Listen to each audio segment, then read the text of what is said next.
These are the highlights of India's smartest podcast, The Ranveer Show. Welcome to TRS Clips. Make sure you hit that bell icon and don't forget to subscribe. In the companies that actually get the highest pay packages to Masters Union, first of all, which are the companies that have the highest pay packages and what are they looking for in those candidates? Yeah, I think. Feel free to name drop just by Yeah, the way. yeah. It's, let's. I think there are three kinds of companies, right? One is companies who sell their brand name to their clients, right? McKinsey, Bain, BCG, they sell trust. Right? If you come to us, you'll get the best consulting there ever was, right? And consulting will teach you about the world of business in general.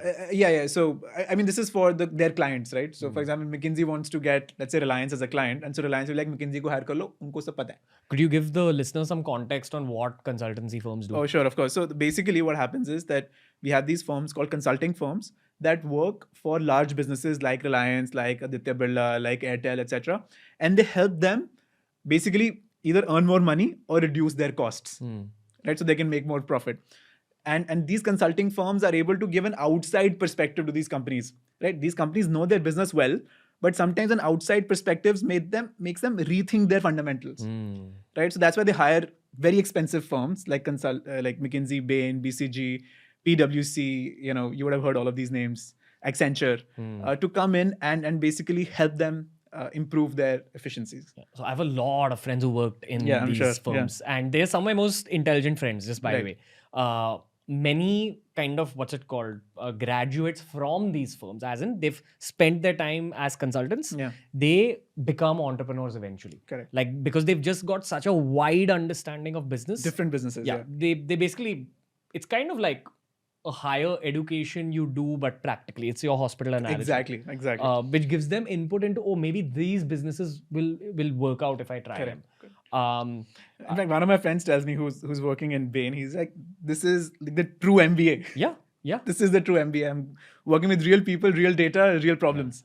Also, the flip side of this is I had like one of my closest friends in the world, Neeraj Chitnis. He worked there, and he once told me that it's great, and you get to learn an incredible amount, and you get professional exposure, and get paid for it. Yeah. And you get paid, and you get that tag on your CV. Correct. That I'm a Bain consultant. But it's basically you validating what your clients have already pitched. As in, you have to study what they have. What they think is the right way to do business, and then you add layers onto that. Correct. So that's effectively what the world of consultants is. But now, again, going back to that first question, Right. What do they look for in these highly chased candidates? I think first is like very strong communication skills. You can't do without them because you have to present to clients essentially, right? And you're exuding confidence and trust. That's one. But the second is that, are these students able to think in a structural fashion, right? So let's say I throw a problem at you. Why is Congress not winning in the rest of the country other than like a few states, right? And you'll say, oh, because Rahul Gandhi is this, oh, because this is this, right? That's layer one thing. That's unstructured thinking, right? You're just basically shooting in the dark. But then there are some people who would break down that problem. Okay, let's talk about it state by state. Let's talk about it community by community. Let's look at the numbers, how those numbers have changed over the last few years, right? How much vote share they had in 2012, how much vote share they had in 2015, how much. That's breaking down the problem and thinking structurally. I think most of these consulting firms, and even other companies, I think they want people who can think in a structural fashion, who can break down the problems in a defined way and then go solve them. Because that's how the real world solves problems, right?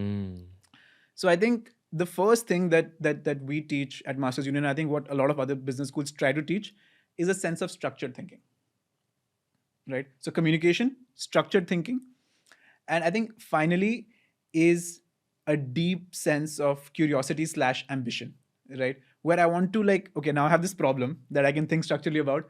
I need to be motivated to and I need to be curious enough to actually go deep and investigate and find the answer. So they want people who don't give up easily on finding answers, right? So I threw a question at you. Yeah, what makes why is there so much pollution in Bombay? We have sea breeze and land breeze. There shouldn't be no pollution, right? And then I've put that seed in you. Now, are you motivated enough to do Google searches and figure out the answers and not sleep? Sometimes it happens. We can't sleep. Quick question comes in our mind. We have to find the answer. Do you have that in you, right? To be able to go down deep, investigate. I think these are the few things that most high impact roles high impact companies are looking for in their high impact roles, right? So, for example, we had Microsoft come and hire, right? And they want product managers, right? And the way they do their interviews, exactly this, right? They'll give you a problem. They're like, okay, we want the conversion rate in our Microsoft Teams product to increase from 6% to 20%. Go. And then they'll just see how you think, right? Is it structured, right? Did you ask questions to them asking for more data, right?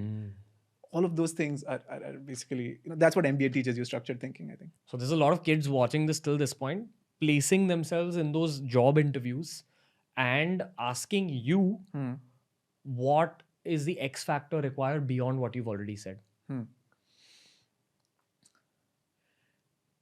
Yeah, I think, I might be repeating myself here a little bit, right? But I think curiosity, if you have a passion to find answers, right?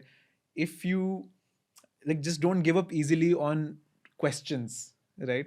And if you ever have felt yourself staying up at night thinking deeply about something, ye kaise karna hai, could be anything, could be like asking a girl out, right?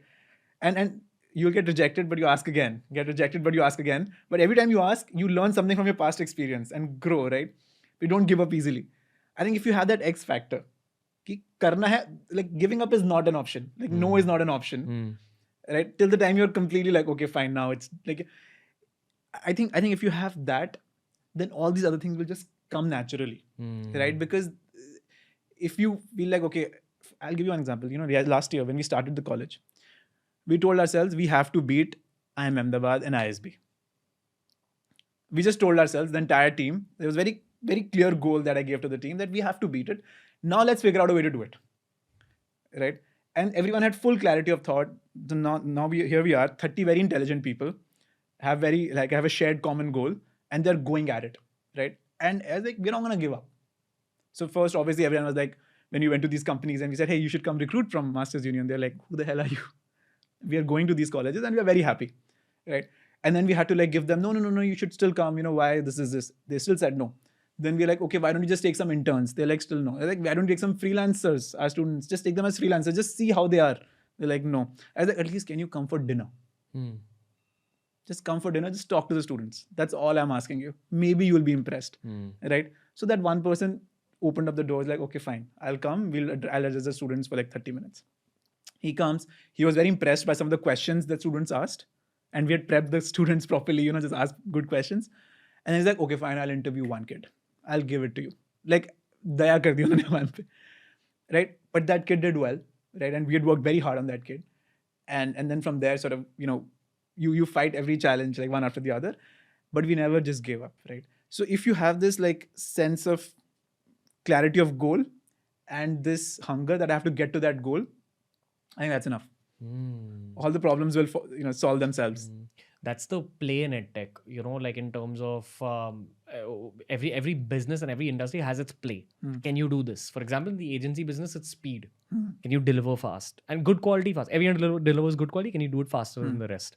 In edtech, I feel the play is, can you place me after I sign up for your edtech course? Correct.